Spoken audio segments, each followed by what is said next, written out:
Hello there and welcome to another live chapter reading for Itsy Bitsy Book Bits. Today I shall be reading from Sage Advice by Cori Cooper. Dear Sage, I'm not confrontational. Whenever things get tense, my tongue swells up and I can't say a single word. How can I be braver? Signed, Not Braveheart. Dear Braveheart, the words I'm not confrontational are just words. They aren't facts. It's not like you can look up the word brave in the dictionary and the definition says not you.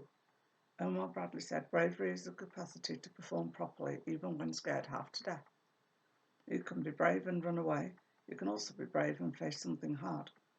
What if you're brave already? Think about it. It's pretty damn brave to ask advice from someone you don't even know. What if I'm right about that? Love, Sage. Chapter 1. I walked into the student council room 45 minutes before the meeting was scheduled to begin. In my arms I carried 2 boxes from Jensen's cafe filled with fried and glazed goodness. Nobody could resist pastry from Jensen's. But it wasn't bribery. Okay, it was kind of bribery. I set the boxes on the table next to the podium so I could survey the room with my most critical eye. I was in serious need of some feng shui. Chairs, lights, smells. I wrinkled my nose. As much as I loved the scent of stale coffee and ancient printer fumes, this was totally not going to work. I pulled a new bottle of body spray out of my bag. There was a good chance I'd use the whole thing, making this room tolerable. But no worries, I had 2 more at home. I sprayed directly on the seat of each nasty plastic chair as well as up the back. Then I spun round the room with my finger pumping the nozzle. I wished we had pink poofs or at least velvety cushions for the student council to sit on. It was a well-known fact that people made better decisions when they were full of sugar and sitting on comfortable chairs. The most I could do was push all the desks to the corner and arrange the chairs in a semicircle that faced the front of the room. That was much better, cosier. I just needed a little something more. I dug through my purse for the glittery pink tablecloth that I'm convinced makes the world a better place. I draped it over my shoulder while I moved in the bakery boxes to a chair. I swung the tablecloth into the air and watched in awed satisfaction as it transformed the nasty fake wood table into a thing of joy and beauty forever. I smoothed the top of the tablecloth and checked the length all round to make sure the sides were even. Then I replaced the bakery boxes and stacked matching napkins nearby. I hefted an insulated drinks dispenser of hot cocoa and carefully placed it on the table across from my mum's cutest porcelain teacups, which I moved into the shape of a smiley face. The vase of artificial zinnias was just the right thing to brighten the podium. I turned off the horrible fluorescent lights that gave the entire room a lime green tint and put my hands on my hips to scan my work. There wasn't a thing more I could do to prepare. I was ready. Better than ready. It was perfect. Now I just needed to make sure I was perfect. Vince Lombardi said, if we chase perfection, we can attain excellence. I was holding on to that because I needed excellence today. Excellence and success. I retrieved my bag and headed to the nearest bathroom. It was still too early for students to be in the school, but I passed a few teachers who smiled and wished me a good morning. I sincerely hoped it would be. In the bathroom, I fluffed my hair and secured it with a round of hairspray, then pulled out my makeup compact. There wasn't really a need to touch up my mascara or lip gloss, but I did both anyway just for fun. It made me feel better, like I had truly done all I could. I twirled on the toes of my heeled booties to make sure everything was tucked wrinkle-free and fabulous. With my fuchsia skinny jeans and embroidered peasant top that cinched at the waist, I was ready to conquer the world. I blew myself a kiss and pulled my purse over my shoulder.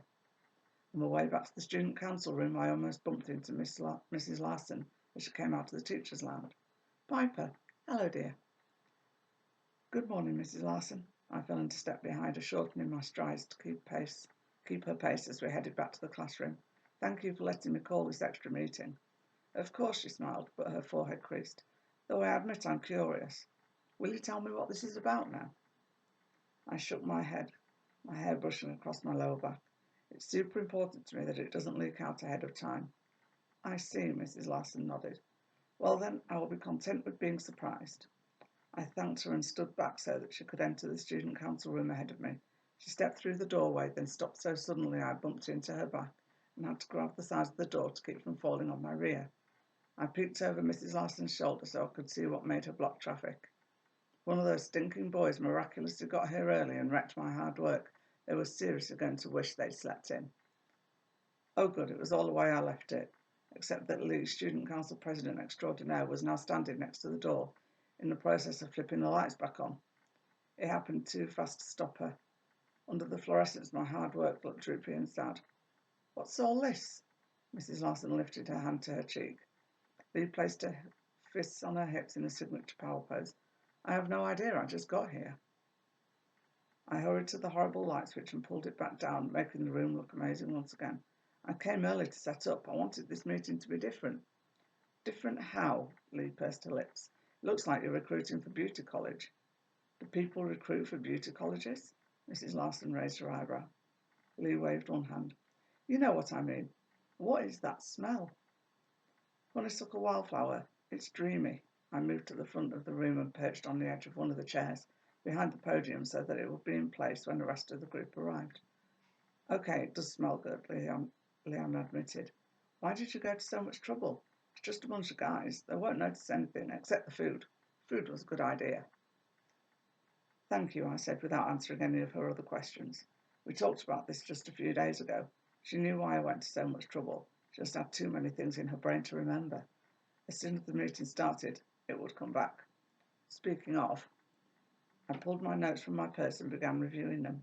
It was just something to do to keep the nerves down while I waited. I knew exactly what I was going to say. Brooklyn and I spent 3 hours last night arguing the issue from all sides. I was beyond prepared. Stop, you Neanderthals. Wait for the meeting to start, Lee screeched as she held off 3 lower-classmen officers trying to get to the refreshments table. At the moment, her physics book was working to keep them back. It probably weighed more than a freshman, but she was definitely in need of some help, some backup. Hey guys, I stood to get their attention. All 3 of them stopped flailing their arms towards the food and looked at me. I left a poster in my car. Would you mind getting it for me? I lifted my car keys to eye level. Each of their heads swung from side to side with the movement of the keys. It's super important. It's in the back seat. The sophomore class secretary snapped the keys out of my hand. Which car is yours? Idiot, said the freshman vice president, who punched the sophomore's arm. It's bright pink one. Everyone knows that. Beauty, I nodded. Be nice to her and hurry. We're going to start soon. They dashed out of the room without a backward glance. Lee crossed her arms. 10 to 1 they go for a joyride and you'll never see your car again. 10 to 1 none of them open the permits yet because all they want to do is play video games. Salty. Lee raised her hand for a high five and gave her palm a satisfying smack. Within the 5 or so minutes it took for the guys to return with my keys and the poster, the room had pretty much filled. Thanks, I said as I stashed my keys back in my purse and pulled out some putty to hang my poster behind the podium. Ugh, the senior class secretary shielded his eyes when I turned around. So much pink. Whatever, I said, rolling my eyes at him. It's perfect. Why did you hang up a blank poster board? He gestured to the poster. I don't get it. No surprise there. I ignored him, took a seat and waited for Lee to call everyone to order. She stood at the podium but leaned way over to talk to Mrs. Larson. As soon as I settled in my chair, she straightened and banged her fist like a gavel. Everyone snapped to attention. I think we're all here, so let's get started. Yeah, why are we here? The bleary-eyed sophomore class president took a swig of something from a water bottle and wiped his arm across his mouth. Gross. While Lee explained the purpose of our meeting, for those fellows who didn't listen or read their emails, aka all of them, I stared at the lower classmen. Actually, they didn't have to be here. This only concerned the juniors and seniors. We didn't need the entire council. Although I suppose the sooner I got people to change their thinking, the better. A second later, Lee turned the time over to me. I stepped up to the podium and laid my palms flat on top so I wouldn't be tempted to drum my fingers. It was a nervous habit. Not that I was nervous. It was just that habits always have a way of showing up when it was least convenient. I hope you enjoyed this chapter reading and that you'll go check out the book. Thanks very much for watching. Bye-bye.